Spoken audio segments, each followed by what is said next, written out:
Today's video is sponsored by Shard Tabletop, a complete virtual tabletop and character sheet dedicated to the 5th edition of the world's greatest role-playing game. Shard Tabletop has everything you need to get to play, including the complete 5th edition system reference document, tokens for over 300 monsters, and a set of starter adventures that are free for both players and dungeon masters.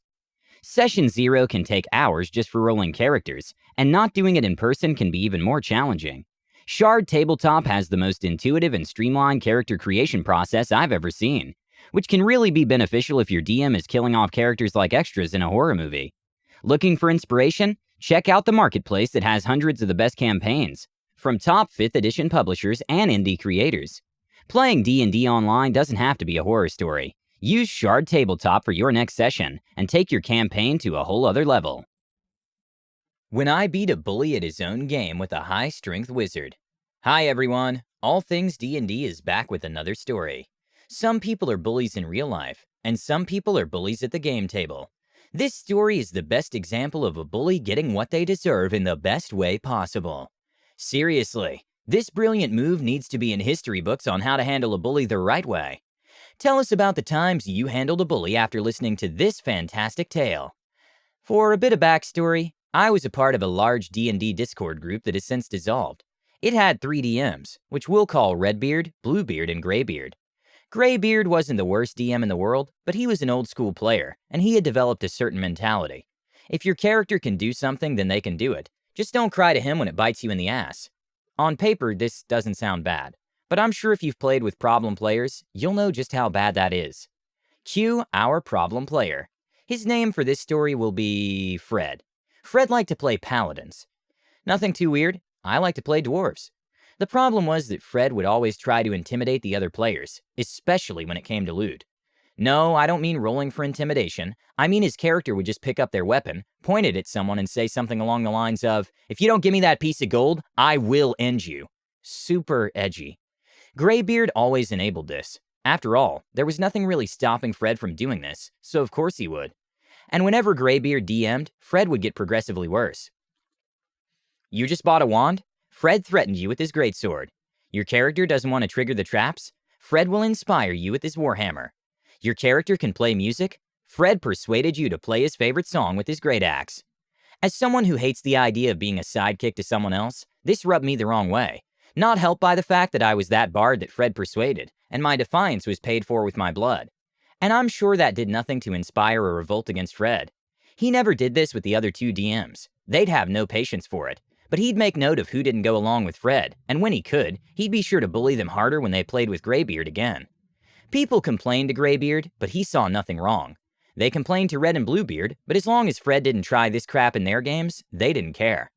And if nobody wanted to play with Fred, then well, he'd just get to play solo with whoever DM was running a game at the time. So there was no real winning.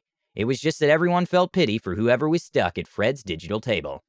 Cue the reason why this Discord was born, to play a D&D epic.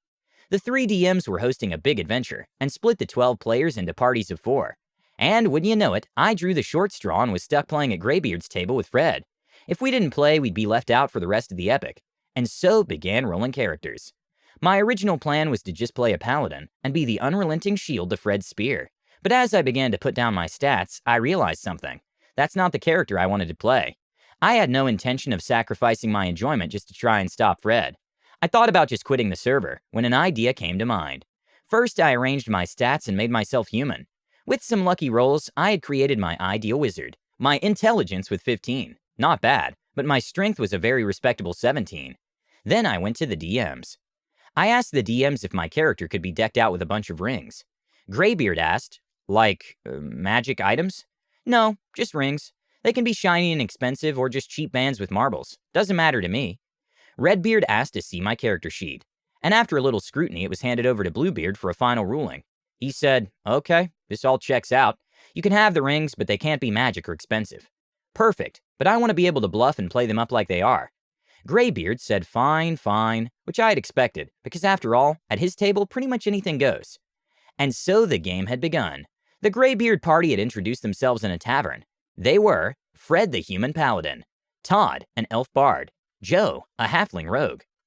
Fred was making some very menacing threats to the poor halfling, making sure that Joe was aware that if he so much as sneezed without his say-so, then he'd meet Fred's greatsword. And then my character walked in. He swaggered right in, quarterstaff in one hand, and his hands decorated in beautiful gem-encrusted rings, except they were just well-polished marbles, but I made sure to detail their faux opulence. I even said he described them as his rings of power, as he chased off a few rubbernecking thieves as I sat at the bar. I watched Fred's character walk over to me like a moth to a flame. "Those are some nice rings you got there," Fred said with a familiar gleam of greed in his eyes. "Oh, these? Thank you. I snatched them from a wizard king on a faraway continent called Esches. See, I was an apprentice of his and..." Before I could finish my fake backstory, I watched Fred pick up his greatsword and put it on the bar counter. "I'll be taking them now," Fred said in his most fake, deep, threatening voice. "Oh? And why would I be giving them to you?" I asked, probably a little too smugly. I was smirking. I couldn't see Fred's face because this was a voice chat and not a video call, but I could hear him clench his teeth in what I only thought was a malicious grin. "I pick up my sword and get ready to..." Fred began before I interrupted him. No. Slow your roll there, friend. I never said I wouldn't give them to you. Just asked for a why. But if you want them so badly, let's make a deal. We'll compete in a contest of my choice. You win, you get my rings. I win, I get your sword." "And just what is this contest?" Fred asked, intrigued by my proposition. "Arm wrestling." The entire table was stunned, dumb with silence. I was grinning ear to ear, and I listened intently. Fred recovered from his stunned silence and asked, "Are you being serious?" "As a heart attack," I replied. Fred broke out into laughter. He was a paladin after all, and I was a wizard. On paper, he should have won this contest after all. The game was just going to be a strength check. The highest roll would win. "All right, I rolled a 16, but..." I started to say when Fred shouted over me. "Ha! I rolled a 15, but since I've got a +2 in my strength, I got a 17 and I win." As I was saying, I rolled a 16, but since I have a +3, it's a 19. So, it sounds like I win. Graybeard chimed in. "All right, black wins. Fred, give me your sword." "Wait, what? No! What kind of bullshit is this? What kind of wizard has a +3 in strength?" Fred was almost shouting in disbelief. "I do." I then show Fred my character sheet properly. "You have a 17 in strength? Why? That makes no sense." He was absolutely raging. I wanted to say, "Because I knew you'd pull this crap, Fred." But instead I said, "To study the elements of the universe, one cannot just expand their mind. The body needs to be worked as well. It just turns out that even though I'm a wizard, I excelled in training my body." "Then why aren't you a warrior? You can't even use that sword." "Sure I can. I can't use my proficiency bonus, but I can still swing the sword around." "He's right, Fred," Graybeard said. Fred proceeded to have a meltdown, demanding his, or now my, sword back, but I wouldn't lament. Fred wanted Graybeard to force me to give it back, but he wouldn't budge either. Eventually, I told Fred that he could have the sword back if he just paid me 200 gold. Not only did he not have that money, but there was no way he'd pay that much for a standard item. Eventually, his tantrum got on Graybeard's nerves, and he kicked him out of the session, telling him to cool off and come back when he gets his act together. Fred never came back and left the server. And that is why I always play wizards with high strength. Absolutely brilliant. I actually really want to play a high-strength wizard that punches things all the time, and then when it has to happen, boom, magic. I'm so glad Fred got what he deserved. This is the best-handled revenge story I've ever come across. Bravo! Please let us know what you think and comment below. Don't forget to subscribe to our channel, All Things D&D. Our videos are posted every Tuesday and Friday, so stay tuned for more amazing Dungeons & Dragons content.